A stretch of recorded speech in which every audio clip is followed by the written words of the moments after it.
Juan presenta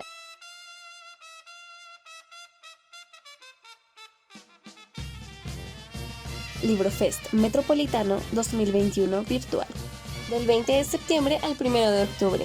Te esperamos.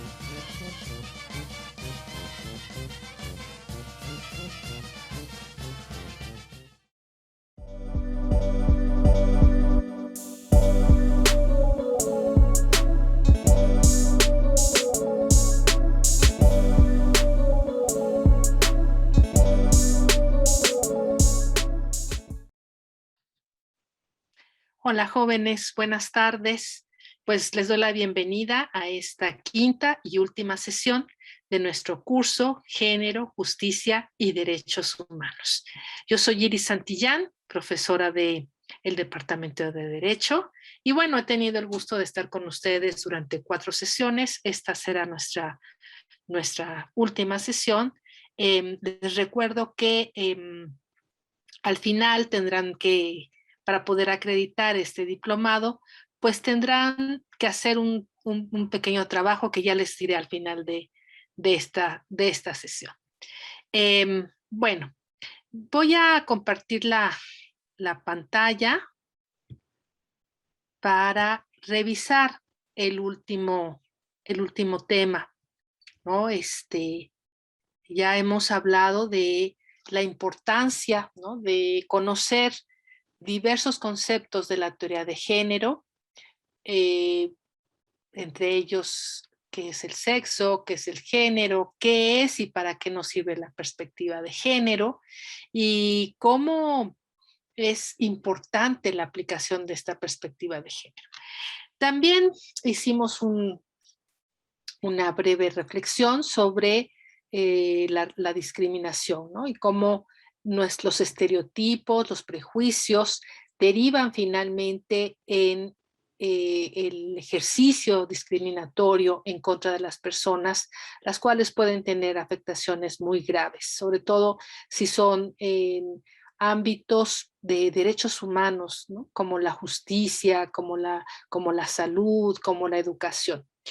Entonces, bueno, el día de hoy vamos a ver este tema, que es el sexismo en el ámbito legal, aunque este sexismo se da también en cualquier ámbito, ¿no? Entonces, vamos a combinar un poco esta aplicación, este concepto, ¿no?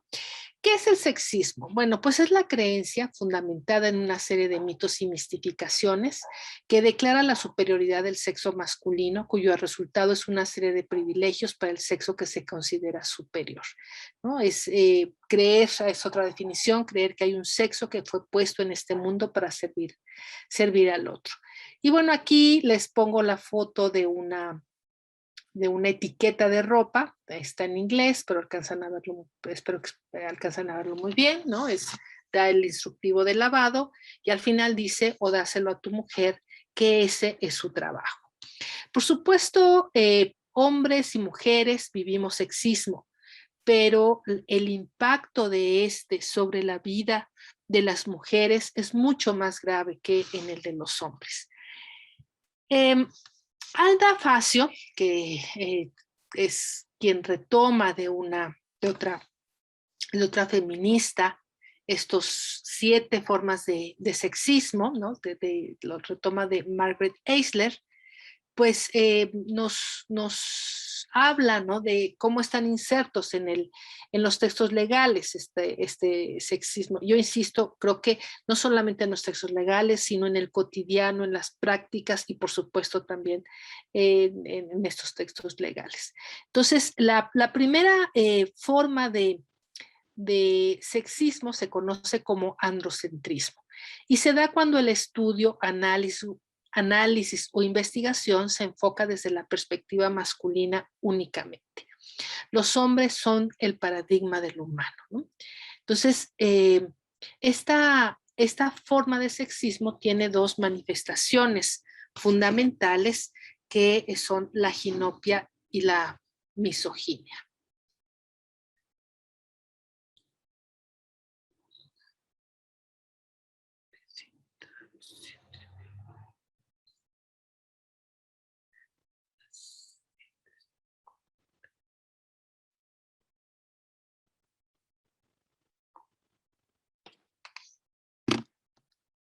Y bueno, la ginopia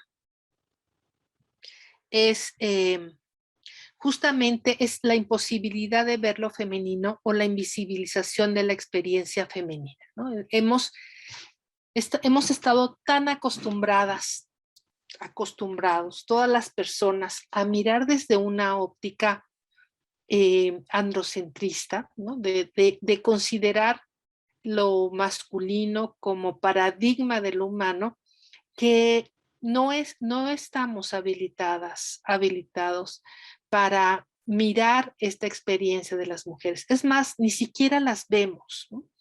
Y así como esta imposibilidad de ver lo femenino, también socialmente hemos estado impedidos o imposibilitados para mirar otras formas de ser persona, ¿no? Es decir, las condiciones de otras personas, como las personas con discapacidad, las personas indígenas, los niños, las niñas, los adolescentes, los ancianos, etcétera. Entonces, pues esta invisibilización, ¿no? Ha hecho de alguna manera que las personas tengamos ginopia. Y la otra manifestación del androcentrismo, pues es la misoginia, que es el repudio a lo femenino. Y ahí yo lo que siempre comento es que realmente vivimos en una sociedad en la que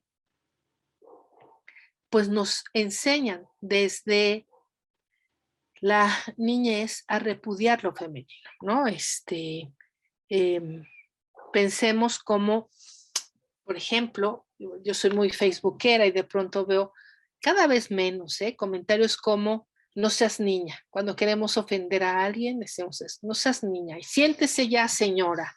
Es decir, feminizamos aquello que queremos denigrar. Acá continúo con el uso de este diagnóstico que se llevó a cabo en el año 2012 en 15 tribunales superiores de justicia en el país. Y acá, fíjense, les pongo algunos ejemplos de esta ginopia por parte de integrantes del Poder Judicial. Dice, y bueno, puedo abonar un poco al tema que nos ocupa hoy, que es la perspectiva de género, para comunicarles que dentro del Poder Judicial se le ha dado ya importancia a la participación de la mujer. Somos aproximadamente el 65% del personal que labora en esta institución. Bueno, la jueza sí logra mirar que están en algunos espacios las mujeres, pero no logra mirar, tiene una ginopia, para darse cuenta que ese 65% son mujeres, pero que ocupan los cargos más bajos dentro del escalafón. Es decir, no son ni juezas ni magistradas la mayoría, ¿no? Sino que son secretarias, son actuarias, son las mujeres que hacen la limpieza, pero no son las mujeres que están en el poder. Otro juez que dice, en relación a eso, hace 20 o 25 años usted le preguntaba a alguien, ¿por qué su hija no estudia? ¿Para qué? Si se va a casar, que la mantengan. ¿Por qué se casan tan chicas? Porque no hay que hacer, porque no hay nada que hacer. En aquellos tiempos sí podríamos hablar de desigualdad, pero actualmente hay más mujeres que buscan la superación personal. Siempre ha habido mujeres en puestos clave. Tenemos magistradas muy capaces, como tenemos jueces muy capaces, hombres y mujeres. Aquí creo que hay una igualdad muy notoria, ¿no? Y la verdad es que no, que no es notoria la igualdad. En carreras como las licenciaturas como la nuestra, la de Derecho, fíjense, hay un alto índice de participación de mujeres, son las que inician más sus estudios, las que ingresan, las que tienen más alto promedio.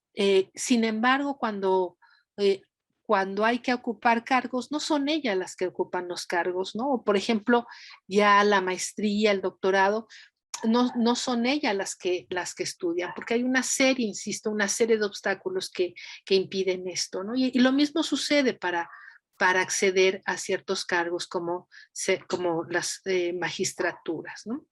Ya hemos hablado acá del techo de cristal, hemos hablado del piso fangoso, ¿no? De cómo la familia, la casa, el cuidado de la casa, es algo que pues atrae, que no deja avanzar a las mujeres. Y bueno, cada vez más jóvenes optan o por no casarse o si tienen una relación de pareja, simplemente optan por no tener hijos, ¿no? Porque no es posible compaginar, o sea, si, por ellas mismas, ¿no? Sin el apoyo de una pareja, es muy difícil, muy complicado poder avanzar profesionalmente y alcanzar un determinado proyecto de vida.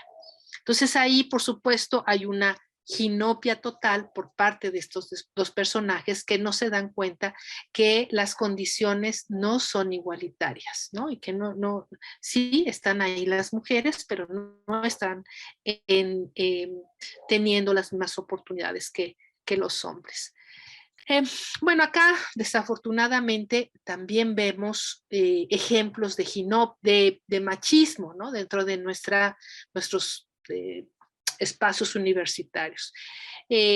Hace algunos meses, años ya podría decir, unos 2 años más o menos, se publicó esto en redes sociales, ¿no? El machismo y la misoginia no distinguen estilos musicales, no te dejes guiar por tus prejuicios. Y bueno, ya saben, empiezan a comentar, generalmente son hombres quienes hacen comentarios, muchas de las veces muy desafortunados, no es exclusivo de los hombres, pero sí de muchos hombres, ¿no? Entonces, por ejemplo, esta persona dice como la de Ingrata de Café Tacuba estaba muy chida y que la cambian. Así de sensibles se han vuelto. Lo peor es que si usaron bien el logo, fueron universitarias idiotas quienes hicieron la imagen. Bueno, eso de universitarias está dudoso. Lo que sí es que está mal el uso del logo. Eh, que no que no me sorprendería en Azcapo cuando sacaron los de CIAD la campaña contra el acoso por ambos lados, con imágenes que formaban cuerpos con letras con afirmaciones clásicas de gente así. Hubo babosas que ponían que era machista su publicidad y que era ofensivo contra las mujeres. Hasta sellito tenían para pegar en la publicidad y subir a Facebook, ¿no?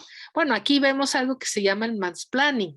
Es decir, fíjense, él dice, pero si no es ofensivo contra las mujeres, cuando son las propias mujeres quienes manifestaron, y yo fui una de ellas, una de las babosas, diría este chico, de nombre Sergio, como alcanzó a ver, que por supuesto que me sentí muy ofendida con esta campaña que supuestamente era para prevenir y atender el problema del acoso sexual, pero que hacía justamente lo contrario, era totalmente ofensivo y misógino la imagen. Y bueno, pues acá este joven diciendo lo que nos debe o no nos debe ofender, ¿no? O sea, de cómo debemos de sentir las mujeres. En fin, que estén de fósiles en la UAM, en automático se les cuestiona su identidad como universitarios, ¿no? Es decir, ya ahí el prejuicio de dónde saca que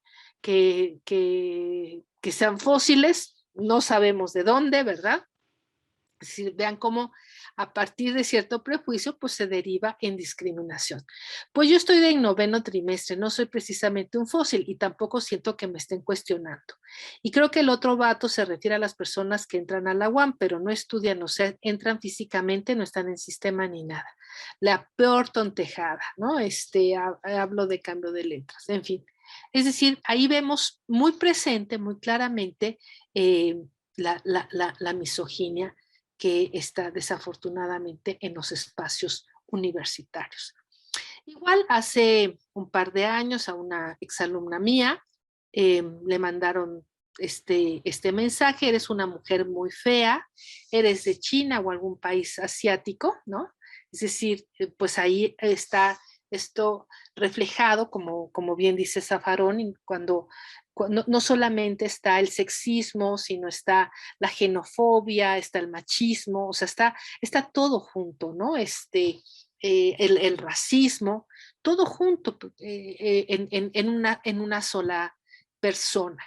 em, nadie le preguntó a este individuo que calificara, nadie le pidió que calificara si pensaba que la compañera era bonita o fea, no, nadie, o sea, de la nada comienza a ofender y ofende pues de manera, ahí pues, por razones de género, ¿no? Es terrible el comentario y más viniendo de un universitario, me parece, ¿no? Porque pues la universidad debe de hacernos cambiar, de tener un pensamiento mucho más crítico, mucho más abierto y apegado a derechos humanos. Acá igual otro ex colega, por fortuna, ya justo por, miren, quién es, quien presenta rasgos machistas y misóginos, eh, pues generalmente no solamente se queda en una violencia simbólica, ¿no? Sino incluso en una violencia física. Y acá un ex profesor de la universidad salió por problemas que bueno, que prefiero ni siquiera ahondar. Pero vean estos mensajes totalmente misóginos, no quiero tu piropo, quiero una torta de pierna con doble queso, ¿no? Entonces, claro, ahí viene esta misoginia en contra de las feministas. No sé, no recuerdo si les comentaba yo, haciendo alusión a la encuesta, el estudio que desde la Defensoría se hizo el año pasado, ¿no? Sobre discriminación. Y un dato interesante que yo espero que pronto se dé a conocer es justamente el alto nivel de discriminación que manifestamos las feministas haber vivido en los espacios universitarios por el simple hecho de manifestarnos feministas, ¿no? Entonces, bueno, pues ahí está este ejemplo de violencia simbólica, ¿no? Igual acá esto feminazi, no te pones pañuelo verde, ponte implante subdérmico, DIU y condón, de nada, ¿no? Es decir, en lugar de hacerse responsable y de, bueno, como académico, de ser un ejemplo de, pues, de responsabilidad e insisto, de defensor de derechos humanos, lo que hace es, pues, plantear mensajes totalmente misóginos. Y bueno, acá vienen los aplaudidores, ¿no? Aplaudidores que quieren el reconocimiento del profesor y bueno, el mismo profesor que quiere el reconocimiento de los estudiantes. Insisto, la invitación es que también reflexionemos nosotros mismos, sobre la misoginia que podemos estar ejerciendo. Yo siempre pongo el ejemplo de hace algunos años, una estudiante mía, después de haber terminado una maestría, se acercó a mí y me dijo, profesora, yo soy abogado, ¿no? Y era una mujer muy brillante, era muy joven, tenía 26 años en aquel entonces, y trabajaba en una empresa, en un jurídico de autos, ¿no? De vehículos. Entonces, la chica cambiaba de vehículo cada mes. Y entonces, cuando me dijo eso, yo fui muy sarcástica y le dije, oye, me engañaste todo un año escolar, juraba que eras mujer, porque tienes boobies, porque tienes voz femenina, porque te comportas como mujer, ¿no? Y me dijo, no te equivoques, yo soy abogado porque yo sí soy buena, ¿no? Y entonces pensemos cuántas mujeres se presentan a sí mismos, se reconocen a sí mismas como como médicos, como ingenieros, ¿no? Porque en el fondo ahí está esta parte, esta idea de que lo femenino es menos valioso, ¿no? Eh, es chafa, es débil, entonces prefiero, prefiero eh, revelarme frente a esto y asumirme como masculino y no como femenino.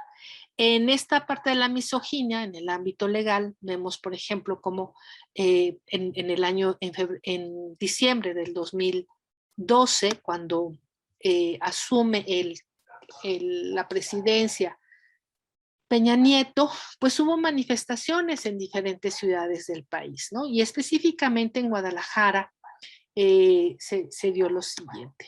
Los tipos de violencia de género sufridos por las jóvenes fueron tocamientos, amenazas en general y de índole sexual, además del lenguaje soez. Por ejemplo, les dijeron las y los policías a las detenidas: estás muy rica, te voy a llevar al oscurito donde no haya cámaras, te voy a llevar al sótano, te vamos a llevar al cerro y las vamos a desaparecer, entre otras expresiones parecidas. O sea, esto es totalmente ejemplo de la misoginia que existe en el ámbito de las instituciones, ¿no? De instituciones que debieran de protegernos y que por el contrario, en lugar de hacerlo, pues nos violentan, y generalmente eso es violencia de carácter sexual que se convierte en un terrorismo sexual. Por supuesto, hay muchos ejemplos de este tipo de violencias. Uno de los más emblemáticos, sin duda, es lo que pasó en Atenco. De hecho, la Corte Interamericana de Derechos Humanos dictó una sentencia en este caso tan terrible. La segunda forma de sexismo se conoce como sobregeneralización. Tiene dos caras, ¿no? Y esta es la primera cara, y se da cuando un estudio, teoría o texto solo analiza la conducta del sexo masculino, pero presenta los resultados como válidos para ambos sexos, ¿no? Entonces, yo aquí les pongo como ejemplo la figura de la legítima defensa. En esta figura del derecho penal prevé, ¿no?, que pues, las personas podemos en un momento determinado cometer una conducta típica, es decir, una conducta que está marcada como delito en una norma penal, pero que cuando hay una justificación se puede hacer. Por ejemplo, yo puedo lesionar a alguien o puedo incluso matar a alguien en legítima defensa, siempre y cuando se cumplan con ciertos requisitos, como que son los siguientes, más bien, no como, sino que son los siguientes: que se repela una agresión real, actual o inminente y sin derecho, en protección de bienes jurídicos propios o ajenos, siempre que exista necesidad de la defensa y racionalidad de los medios empleados y no medie provocación dolosa suficiente e inmediata por parte del agredido o de la persona a quien se defiende. Bueno, hay muchos casos en los que se quiere aplicar esta figura de manera sobregeneralizada, ¿no? Por supuesto, pensemos que las normas penales no son neutrales, sino fueron elaboradas de manera androcéntrica, ¿no? Para proteger a los hombres de determinado perfil. Bueno, pues aquí se está pensando en una defensa vis a vis y no en la defensa de una persona que está en una situación física generalmente, ¿no? Física de desventaja. Entonces, bueno, pues tenemos el caso, por ejemplo, de hace muchos años, más o menos en la década de los 80, por ejemplo, se dio este caso de Claudia, ¿no? De Claudia Rodríguez. Es una mujer que estaba emparejada, quería ir a bailar, le dijo a su pareja que la acompañara, estaba muy cansado, le dijo: no, vete tú sola, vete con cuidado, vete tú sola. En fin, que se fue ahí a un antro, estuvo un rato, y un tipo empezó a molestarla. Ella no quería absolutamente nada con nadie, o sea, quería estar ahí, no sé, tomando la copa, divirtiéndose. Y bueno, finalmente salió, eh, subió un puente para tomar el transporte público del otro lado, pero en el puente el tipo la abordó y la empezó a jalonear, la empezó a manosear, etc. Y ella portaba una pistola calibre 22 porque hacía unas semanas la habían asaltado, ¿no? Y entonces pues decidió comprarse la pistola, como pudo logró sacar el arma y le disparó, ¿no? Lesionando a este individuo. Claudia estuvo detenida y luego presa por algunos meses, ¿no? Hasta que, gracias a, pues, a grupos de feministas que hicieron evidente lo que había pasado, pudo salir, ¿no? Pero algo que yo veo como una constante, claro, necesito pues hacer la investigación, pero es una hipótesis. En la mente de los jueces está la idea de que las mujeres, o sea, no pueden defenderse, ¿no? O sea, pero si, lo que está en la cabeza es, pero si nada más la quería violar, no la quería matar, ¿no? Cuando por supuesto una violación es muy grave, ya ves, a veces, ¿no? Dependiendo de la personalidad de la víctima, puede ser mucho más grave incluso que la muerte. Y además, algo que es muy importante es que jurídicamente la figura no exige una ponderación de bienes jurídicos, no exige que el bien jurídico que se defienda sea de la misma valía, digamos, ¿no? Sino autoriza, el legislador autoriza a defenderse. Algo muy similar pasó ya hace, o sea, ya mucho más reciente, con el caso de Shakir, ¿no? También ella se defendió, yo no lo voy a relatar, yo les pediría que buscaran información, ¿no? Pero también es un caso de evidente legítima defensa en donde el juzgador, por no tener una perspectiva de género, simplemente sobregeneralizó la norma y fue incapaz, otra vez, ahí hay ginopia y sobregeneralización, él fue incapaz de mirar cuál fue la experiencia de Shakir, ¿no? Acá les traigo el caso también muy rápidamente, se los comento, de una mujer que se defiende del marido que había sacado el arma, ¿no? Para matarla, y ella logra tener el arma, le dispara, no supo ni cuántos disparos les dio, al final fueron 6 tiros, ¿no? 4 de los impactos fueron en la nuca, pero hay una clara legítima defensa. Desafortunadamente en el proceso nunca se hizo valer la violencia familiar que ella vivía, ¿no? De hecho, quienes fueron testigos dijeron, pero pues nosotros escuchamos los balazos, pero pues se nos hizo normal porque él siempre disparaba al aire, siempre tenía discusiones con su esposa y luego echaba bala, ¿no? Entonces, ya era común, era lo normal, digamos, esta violencia. Desafortunadamente, el juez, al no tener esta perspectiva de género y aplicar criterios totalmente sexistas, pues le dieron a María, le he puesto yo, la he bautizado como María, una pena de 25 años de prisión por un delito de homicidio en razón de relación conyugal.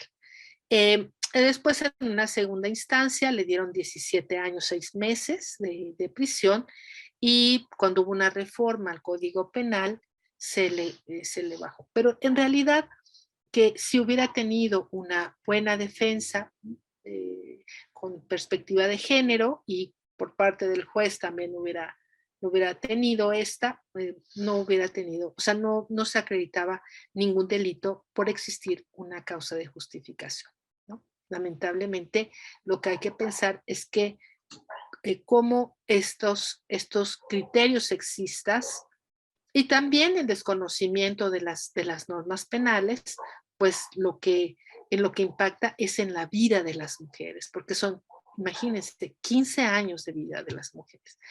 Esta mujer, sus hijas eran pequeñas, nunca las vio, ¿no? O sea, no había quien las llevara, ¿no? A que las visitara. Entonces, pues sí, es terrible. La otra cara de esta forma de sexismo es la sobreespecificidad. ¿no? Y aquí esta consiste en presentar como específicas de un sexo ciertas necesidades o actitudes.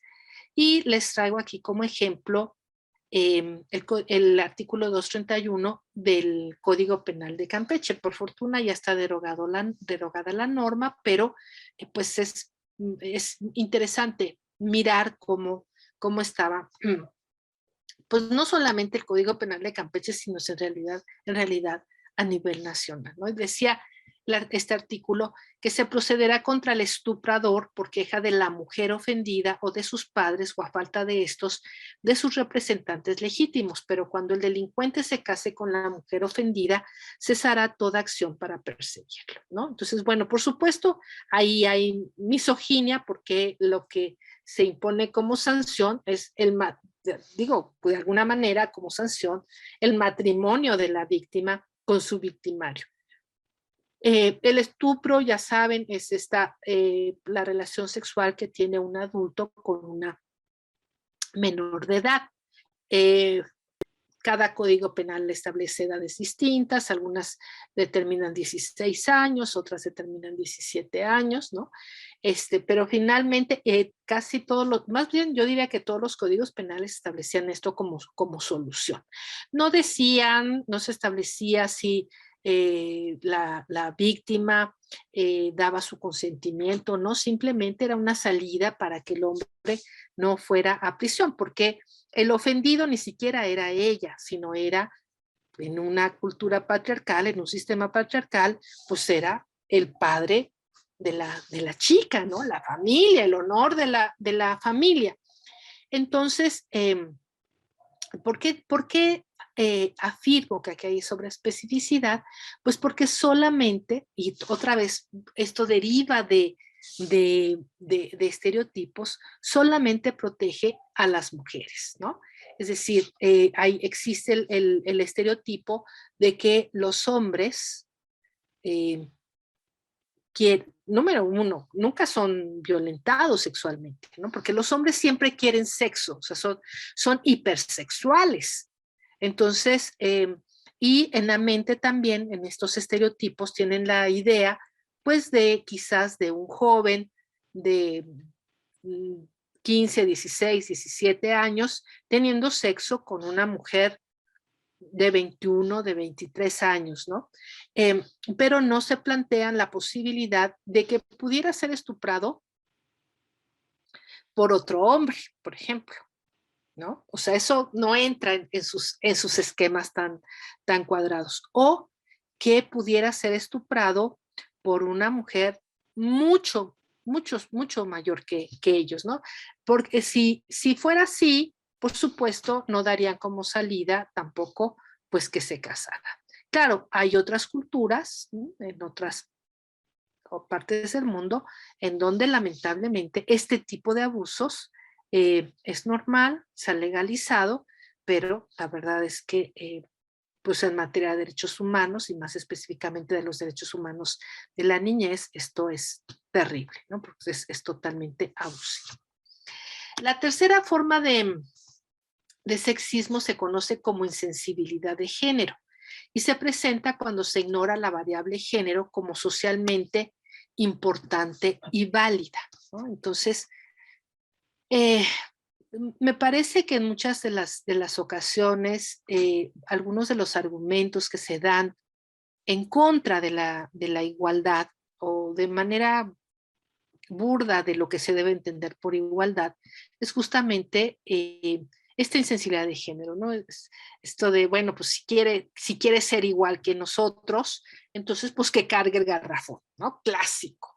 O pues que no se queje de los horarios, o sea, que finalmente sea tratada exactamente igual, ¿no?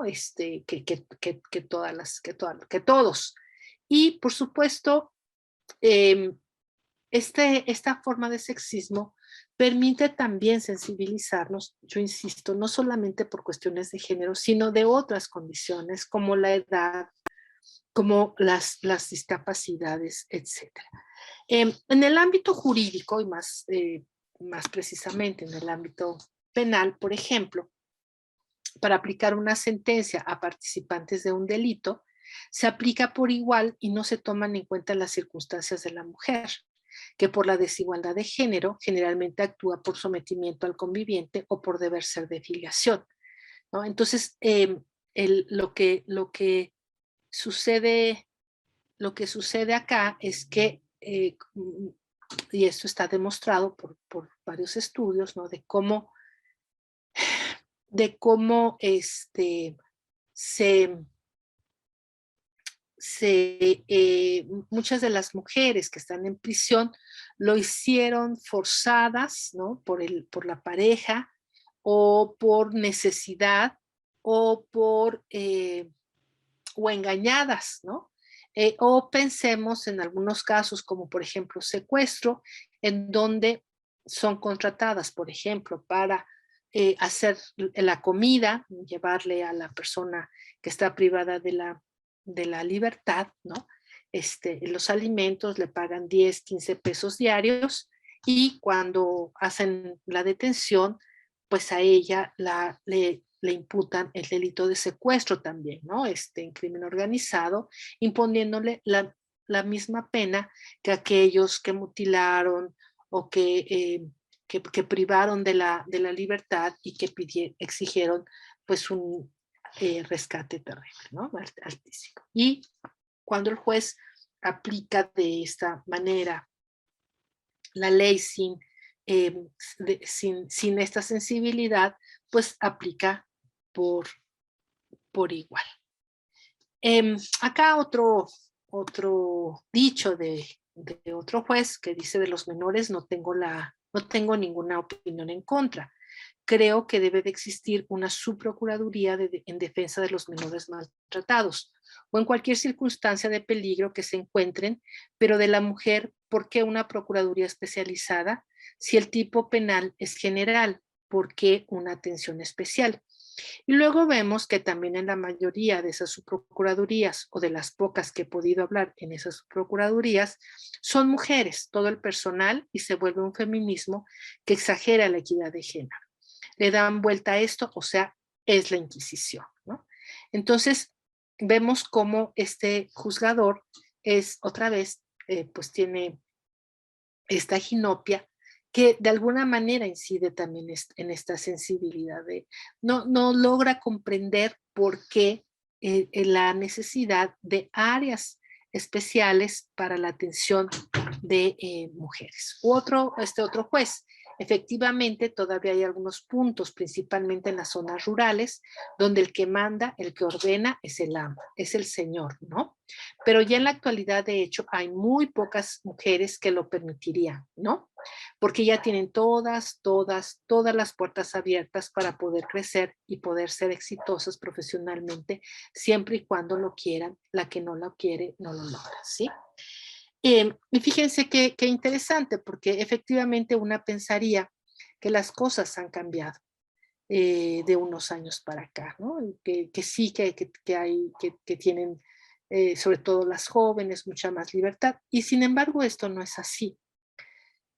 Y ahí aprovecho para invitarles a escuchar nuestro programa de Género y Justicia, la UAM en voz alta, en UAM Radio, en donde ahora lo que hemos hecho es invitar a estudiantes a que hablen sobre los temas que nos ocupan, ¿no? Y entonces es muy interesante ver cómo pues todavía hay esto que el juez dice, bueno, eso es en las zonas rurales. Pues no, la verdad es que lamentablemente sucede en las zonas urbanas e increíblemente sucede entre universitarias y universitarios. Bueno, les acabo de mostrar en estos ejemplos de la misoginia, ¿no? O sea, parece increíble, ¿no? Pero ahí están las pruebas fehacientes.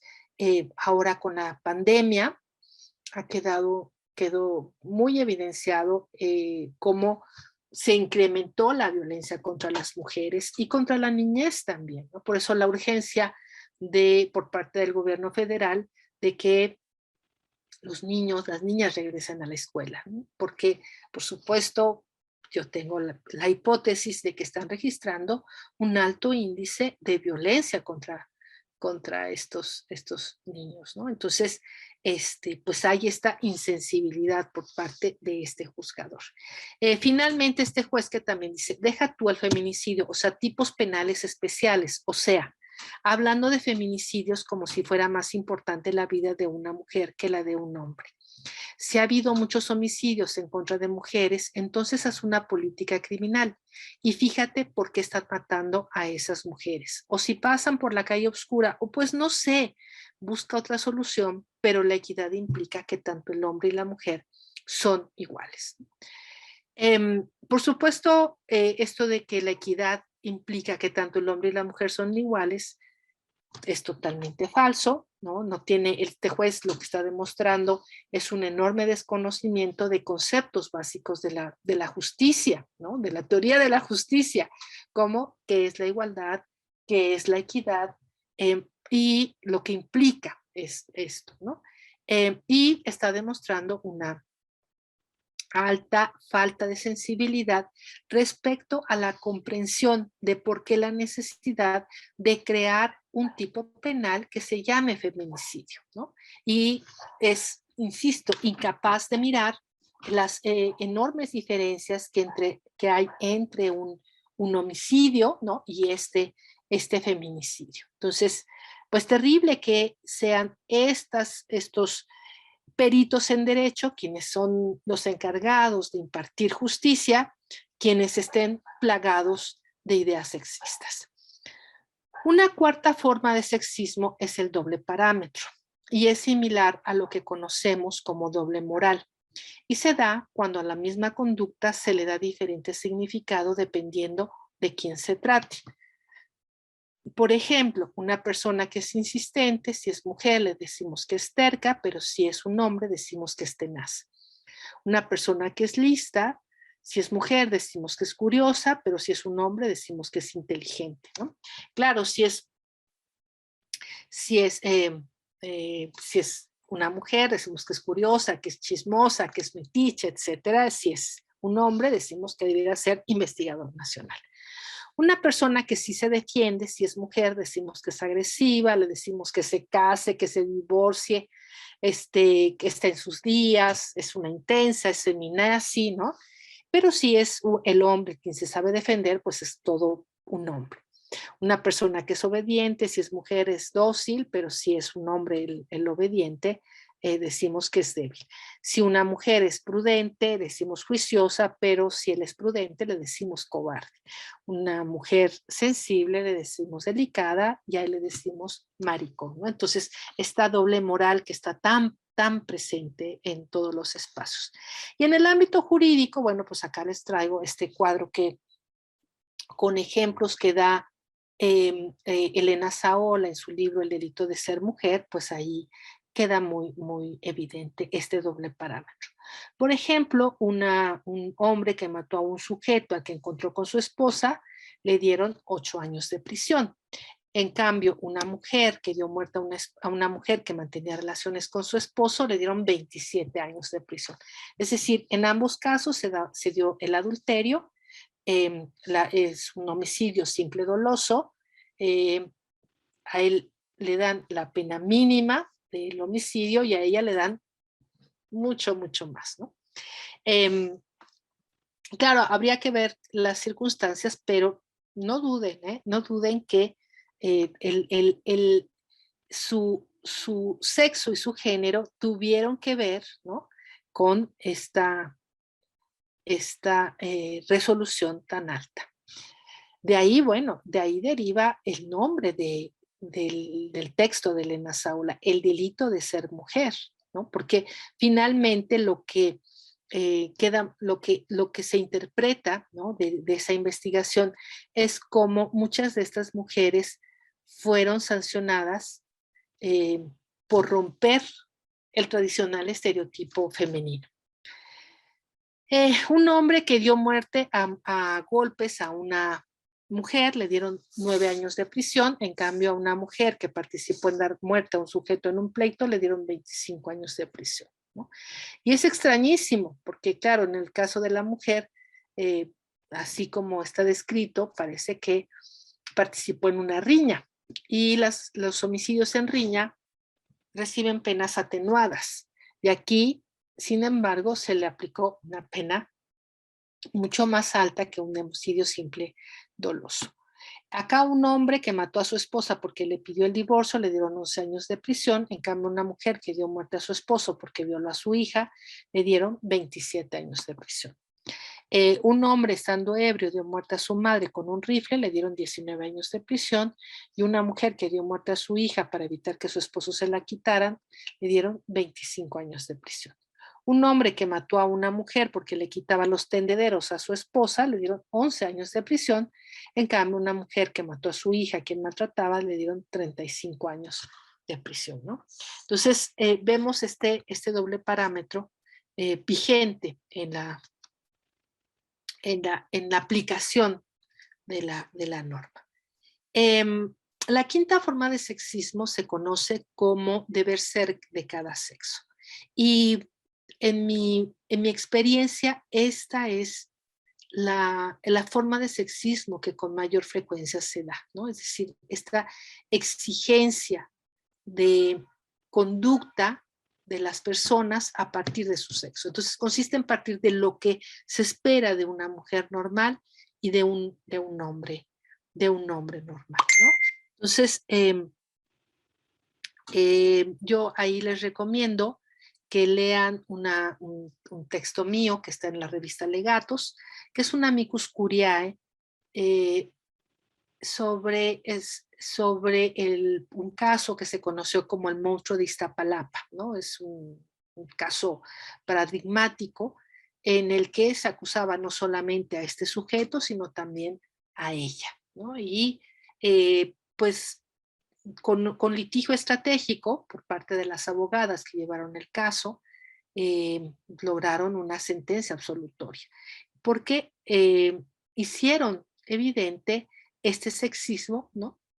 Que estaba presente no solamente en el dicho del juez, ¿no? De cómo iba resolviendo, sino también en el peritaje de la psicóloga, en el que se le exigía a la mujer que fuera una buena madre, ¿no? Y bueno, no hay un delito que se llame mala madre, ¿no? No hay, puede haber violencia familiar, lesiones, homicidio, infanticidio, violación, pero no hay esa categoría, no hay ese tipo penal. Como ejemplo de este deber ser de cada sexo, acá algunos ejemplos, ¿no? Es intrínseco en ella pegarse más a la familia que a lo laboral. Entonces, claro, ella que no vaya a los, o sea, si ponemos un curso en un horario que las mujeres no pueden, no importa, porque a ella lo que le toca es lo familiar, ¿no? Lo doméstico. Otro juez que dice, ¿por qué no hay magistradas? Pues porque en efecto su razón de ser en sí mismas es la casa, sus hijos, el apego hacia la cuna, sin que se hable de machismo, ¿eh? Y otra jueza dice, desde siempre la propia religión nos dice la mujer en su casa y el hombre en el trabajo. El sacramento del matrimonio en el momento es lo mismo, el hombre debe proveer, debe de dar dinero, pero cuando uno sale de ese círculo ya es una decisión de las mujeres. Por eso no creo o yo no me siento discriminada por el hecho de que no me convoquen a un congreso, ¿no? Y claro, además la jueza es incapaz de mirar o de reconocer que lo que que efectivamente está siendo discriminada, porque la discriminación es una manifestación de la violencia, o la violencia es una manifestación de la discriminación. Eh, y, eh, y da vergüenza, ¿no? O sea, ser víctima de violencia da vergüenza. Entonces, mejor la niego, y a pesar de que, por supuesto, que pues ella dice, pues yo asumo lo que a mí me toca, que es el matrimonio, mis hijos, y pues ni modo, no puedo ir, ¿no? Entonces, no, lo que no hace es exigirle a la institución para que ponga cursos en los que ella pueda ir, los congresos en un horario en los que pueda asistir. La sexta forma de sexismo es el dicotismo sexual, y consiste en tratar a los sexos como diametralmente opuestos y diferentes. Así pues, nos han hecho pensar que mientras el hombre es cultura, las mujeres son naturaleza, los hombres racionales, las mujeres irracionales, los hombres son objetivos, lo femenino es subjetivo, lo masculino es superior, lo femenino es inferior, ¿no? Y bueno, y vamos ahí buscando nuestra media naranja pensando en que somos complementarios, ¿no? Fíjense que curioso, porque desde la familia nos enseñan este dicotismo, ¿no? A los hombres les enseñan que su identidad eh, parte de, o surge a partir de no ser femenino, ¿no? O sea, porque le puede pasar a un hombre en esta sociedad patriarcal y machista es ser femenino, ser mujer, ¿no? Entonces, es totalmente lo contrario y pareciera como que esas mitades de la naranja son opuestas, o sea, no hay, y luego todo el tiempo nos hacen enemigos, enemigas, ¿no? Nos hacen competir y nos hacen sentir que nosotros somos devaluadas y no nos comprendemos. Y luego, ya en nuestra adultez, nos dicen, pues ahora cásense y formen una familia. Cuando no nos conocemos, cuando no sabemos nada respecto al otro. La séptima forma de feminismo, de sexismo es el familismo y consiste en la identificación de la persona humana con la mujer familia, o sea, hablar de las mujeres y relacionarlas siempre con la familia. Y entonces aquí yo les diría, bueno, recuerden que nosotras pasamos de ser las hijas de, las hermanas de, la novia de, la señora de, la ex de, y hasta la viuda de, ¿no? O sea, siempre dependiendo de alguien y siempre eh, se nos, se nos carga, digamos, ¿no? Y yo debo de confesar todavía hasta hace algún tiempo muy relativamente reciente, recuerdo haber participado en una entrevista para una maestría, ¿no? Para que entraran personas interesadas a la maestría y haberle preguntado a una chica si tenía hijos, ¿no? O sea, eso es totalmente sexista, totalmente discriminatorio. Por supuesto, me di cuenta inmediatamente y ofrecí disculpas, ¿no? Porque pues esto es discriminación. Es una pregunta que generalmente no se les pregunta a los hombres, ¿no? Entonces acá otra vez esto, este juez que dice, yo estoy totalmente de acuerdo con el juez en cuanto a la posición de la mujer, es intrínseco en ella pegarse más a la familia que a lo laboral, y otra jueza que dice, naturalmente somos más capacitadas por muchas razones para la atención de una familia, ver por los hijos, ahora cuál es la elección en la vida, yo quiero desarrollarme profesionalmente y también quiero una familia, pues lo asumo, ¿no? Entonces, bueno, pues esta eh, eh, esta idea además de que por naturaleza, cuando pues no es por naturaleza, es una cuestión totalmente construida. Bueno, y bueno, ya para terminar, solamente recordarles que desde abril de 2016 existe una jurisprudencia, lo cual significa que hay 5 resoluciones en el mismo sentido y por lo tanto es obligatorio para los jueces eh, que el acceso a la justicia se dé en condiciones de igualdad y para eso tienen que juzgar con perspectiva de género. Y en esta resolución que pues hay que conocerla muy a fondo, pues viene el ABC de cómo aplicar esa perspectiva de género. Muy rápidamente lo vemos. El primer punto es que hay que identificar primeramente si existen situaciones de poder que por cuestiones de género den cuenta de un desequilibrio entre las partes de la controversia, ¿no? Por supuesto, ese desequilibrio no solamente tiene que ver con la fuerza física, sino incluso con la fuerza económica sobre todo, ¿no? Con la posición que ocupe una persona en el ámbito laboral, en el ámbito político, ¿no? Entonces, eso es importante. El ejemplo, ya se los había yo dado, el ejemplo de Jacinta, de esta mujer que junto con otras 2 mujeres fueron acusadas de haber secuestrado a 3 agentes federales, ¿no? Esto las llevó a estar 3 años en la cárcel, en un absurdo, o sea, imposible que estas mujeres indígenas totalmente desarmadas hubieran podido eh, secuestrar a estos individuos. El segundo punto es cuestionar los hechos y valorar las pruebas desechando cualquier estereotipo o prejuicio de género, a fin de visualizar las situaciones de desventaja provocadas por condiciones de sexo o género. Entonces, eh, se tiene que desvalorar todos esos elementos prejuiciosos. Acá vemos ejemplos de estos estereotipos, como en el caso de los porquis, ¿no? En donde, bueno, se abrió incluso un hashtag.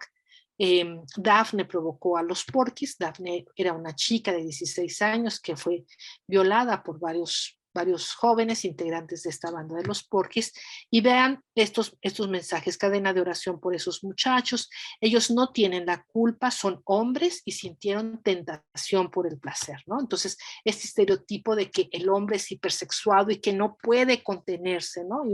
Y claro, por supuesto, también está en el fondo esta idea de que las mujeres que están en el espacio público, que les pertenece a los hombres, pues es porque quieren sexo, ¿no? Están provocando, o si están vestidas de una manera determinada, o si, o si, si están en una hora determinada, ¿no? O sea, es totalmente estereotipado y prejuicioso. O, como vimos también en el caso de Lesbi, ¿no? Donde la Procuraduría empezó a enviar una serie de twitters, de tweets donde totalmente discriminantes. Entonces eso el juez tiene que quitarlo lado, ¿no? El tercer punto es que en caso de que el material probatorio no sea suficiente para alcanzar la situación de violencia, vulnerabilidad o discriminación por razones de género, ordenar las pruebas necesarias para visibilizar dichas situaciones, ¿no? Entonces, ahí es muy, muy importante que también estos peritajes tengan una perspectiva de género, ¿no? Eh, porque claro, tampoco, ojo, las ciencias tampoco están libres de prejuicios, ¿no? Y tampoco son totalmente neutrales. El cuarto punto es que de detectarse la situación de desventaja por cuestiones de género, cuestionar la neutralidad del derecho aplicable, así como evaluar el impacto diferenciado de la solución propuesta para buscar una resolución justa e igualitaria de acuerdo al contexto de desigualdad por condiciones de género, ¿no? Entonces, recordemos que las normas no son neutrales y que el impacto de la aplicación de estas pueden ser desiguales dependiendo de la condición de las personas. Pensemos en el caso del aborto, ¿no? No es pensemos, antes de que estuviera criminalizado en todo el país. Pues por supuesto que las jóvenes pudientes eh, que no querían tener un hijo, que quedaban embarazadas, podían ir a trasladarse a otro país a practicarse este aborto, o incluso, ¿por qué no?, en hospitales de lujo, ¿no? En donde les practicaban el legrado y no pasaba nada, ¿no? ¿Quiénes se van a la cárcel? Pues las mujeres pobres, esas que se toman test, que se meten ganchos por la vagina para deshacerse del producto, ¿no? Entonces, finalmente lo que termina castigándose es la pobreza y no el, el delito en cuestión. El quinto punto dice que para ello debe aplicarse los estándares de derechos humanos de todas las personas involucradas, especialmente de los niños y de las niñas, ¿no? Entonces, pensemos que a nivel internacional hay ciertas reglas y principios que deben de aplicarse. Por ejemplo, la debida diligencia, que es fundamental para poder hacer una buena investigación. Y sexto punto, considerar que el método exige que en todo momento se evite el uso del lenguaje basado en estereotipos o prejuicios, por lo que debe procurarse un lenguaje incluyente con el objeto de asegurar un acceso a la justicia sin discriminación por motivos de género, ¿no? Entonces, bueno, ya sabemos que hay gente a la que le molesta muchísimo el lenguaje incluyente, pero recordemos que lo que no se ve no se mira, ¿no? Y no se atiende, por lo tanto. Entonces es importante este lenguaje incluyente, pero además un lenguaje incluyente respetuoso.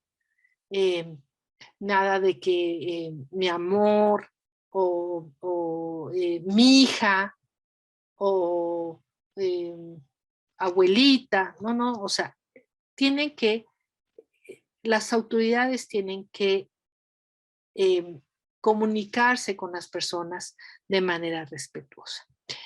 Lo dejamos hasta aquí, con esto terminamos nuestro curso. Entonces yo les recuerdo que tendrán que enviar, y esa es la tarea para acreditar el curso, además de escuchar las 5 sesiones, tendrán que mandar a mi correo o a librofes.com, como les indiquen como vengan las indicaciones, ¿no? Pero bueno, cualquiera de esas dos instancias, mi correo es irsr@azc.1.mx, mi nombre completo es Iris Rocío Santillán Ramírez, y lo que quiero es que analicen